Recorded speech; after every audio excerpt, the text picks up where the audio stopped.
What's up guys, this is Panda RCPH, and for today we're gonna install this 40mm big bore shocks from Injora.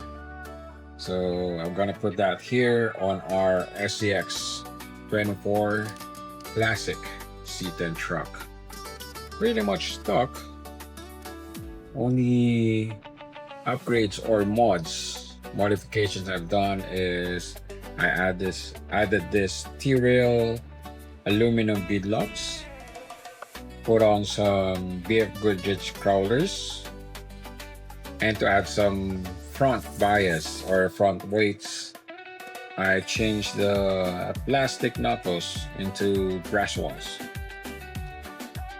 Also, for the rear, I just relocated the shocks from the stock shock mount. I put it on the chassis right there. This gave it a little bit more flex. Yes, a little bit more flex compared to the stock setup of this scx24. And hopefully, after installing the 40mm shocks, it will give us a little bit more flex and a bit more stability when crawling. All right, that's it. Let's do it. Okay, so in the pack, you get 4 big bore shocks with, I think these are soft springs, and I think these are medium or hard stiff springs. And of course, you get your hardware. You get your ball connectors, some rubber O-rings, spacers, screws, and you'll even have an Allen wrench to go with it. So there it is. Let's go ahead and assemble it. Alright, so I've done the first 3 shocks already. And what's good about the new batch or the new Injora Shocks is that they come filled with shock oil already. The old ones are really bone dry, so you need to put shock oil before using them. For this, you can use it out of the pack. You can just put some ball connectors and you can install it on your scx24 already and drive with it. But for me, I just want to be sure to really fill it with shock oil. Sometimes they stick, sometimes they don't. That's why I want to add a few more drops of shock oil in it. And let me show you how I do it. First, you remove the spring cap, this one, by um, getting the spring up and then sliding this spring cap off. Then you can remove the spring. For this small shocks, you don't really need some pliers or anything for it with it. You can just twist it open like so.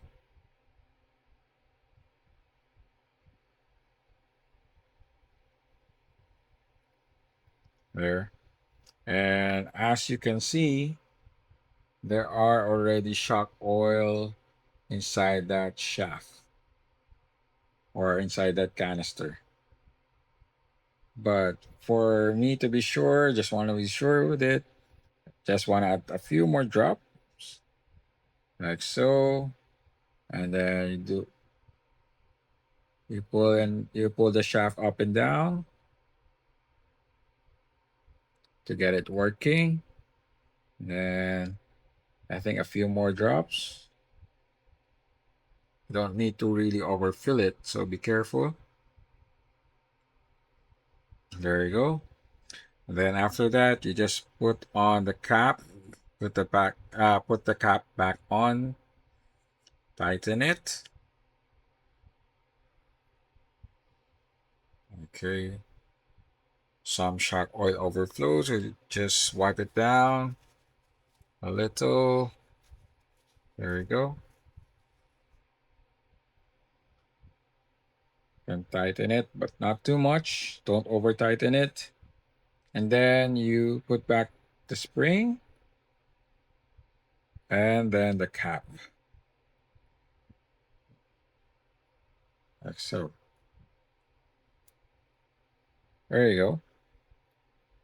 So it flexes properly this time.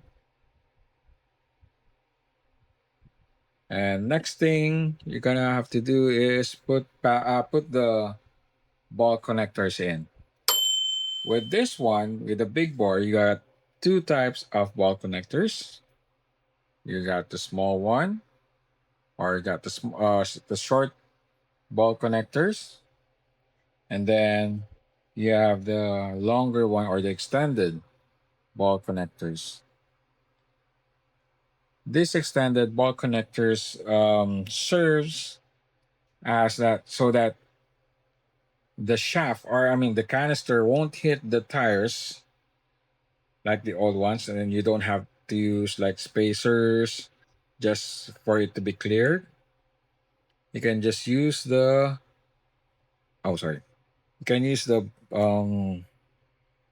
extended ball connectors. What I do is the flat one, I put it here where the logo is, because that's gonna be facing outside. And then after putting the ball connectors inside that, the cap, just get one of this rubber bushing or rubber washer, and then slide it in that shaft like there, and just stretch it. For some, they like to use rubber bushing both sides, but it's too stiff for me. I want the shock to like move freely like this. So if you have two rubber bushing there, it's gonna be a bit stiff. So this one's okay. I mean, this one's good for me. And then on the lower part, you're just gonna put the standard short ball connector like so. Just snap it in like that, and you're good. You can put another rubber bushing there, but like I said, it's too stiff for me. This one would be good. I want the shock to move freely, like that. So there you go. So let me put the few ball connectors on the last two ones before I install it on our scx24. All right, so we're done installing our Injora Shocks to our CX24 C10 truck, and no binding issues. Everything moves freely. Good flex, good dampering, and one thing you're gonna notice is that it's a little bit taller compared to the stock setup, but with some adjustments with the shock placement, we can still lower it a little bit. And overall, it's good. It has good dampering. It's not that bouncy. Added a little, some more flex in the front, also in the back, and I think it's a good setup for me. Maybe with a few more tuning, maybe a few more run in the course, we can still dial it down to our specifications.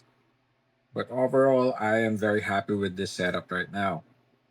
All right, so that's it for our Injora 40 millimeter big bore shocks for our SX24 C10. All right, so for more videos like this, please hit the like, share, and subscribe button. And please tune in for our next video. All right, see ya.